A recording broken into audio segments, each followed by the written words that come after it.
weep Grana, weep Ninibon. Welcome everybody. Does anybody need an Energon Cube? I'm here today to talk about Transformers the movie and why it was the best animated movie of the 80s. If you like us, don't forget to subscribe and like. Leave us a comment below. Check us out on Facebook at Yub Toys as well. Okay, Transformers the movie, 1986.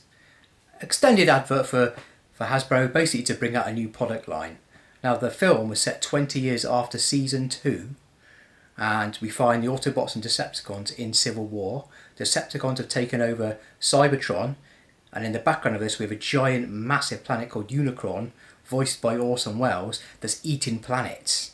Now what's behind all this, you might say? Why is Transformers so awesome? Why do I think it's the best animated film of the 80s? Well, let's talk about that now. So first of all, we got the voices of the characters. Orson Welles, the mega famous actor, voiced Unicron.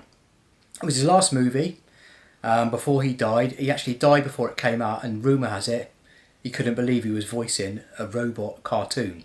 So obviously he didn't like Transformers, but little did he realise how well the movie did. We've also got Leonard Nimoy taking over Galvatron. Cold. Galvatron. Obviously a very famous voice, that was cool. We've obviously got Peter Cullen, Optimus Prime, the man himself. Let's roll.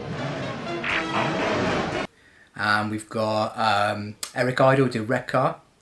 So we've got loads of great voice actors who got involved in this. The movie soundtrack, which is absolutely superb, one of the best movie soundtracks of the whole 80s, I think. The actual soundtrack was meant for Cobra, I think, and it was written by the guy who did the Rocky theme tunes, which you can see. You've got Stan Bush's Touch. You got the touch! One of the best tracks ever, Dare. I think we had Weird Al Yankovic on it. Some classic tunes. Just to sing along, every time you see that, you see Rodimus, well, you see Hot Rod at the time driving to Touch when he first kick in. You've got the Transformers remix as well. Great soundtracks, absolutely brilliant. It's also got one of the best opening action sequences of all time. First 20 minutes just obliterates all the famous character Transformers, culminating in Optimus Prime versus Megatron. One shall stand and one shall fall.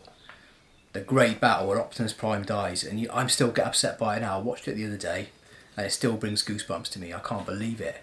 They kill off Optimus Prime, the greatest Transformer of all time. Unbelievable. We can always remember when we heard or watched when it died. It was like when Princess Diana died. Unbelievable. Obviously then we got Megatron, who dies at the same time. Well, doesn't die. He gets taken to Unicron and turned into Galvatron, who is Leonard Nimoy.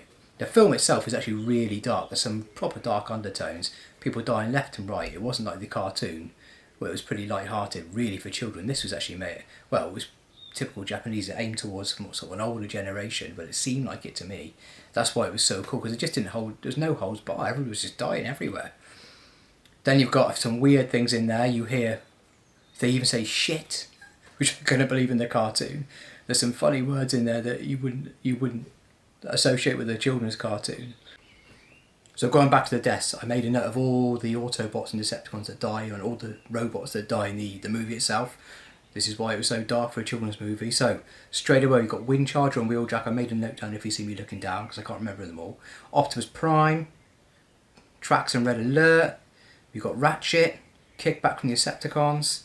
You've got Brawn, all the rest of the Decepticons in the attack in the first scene on Autobot City.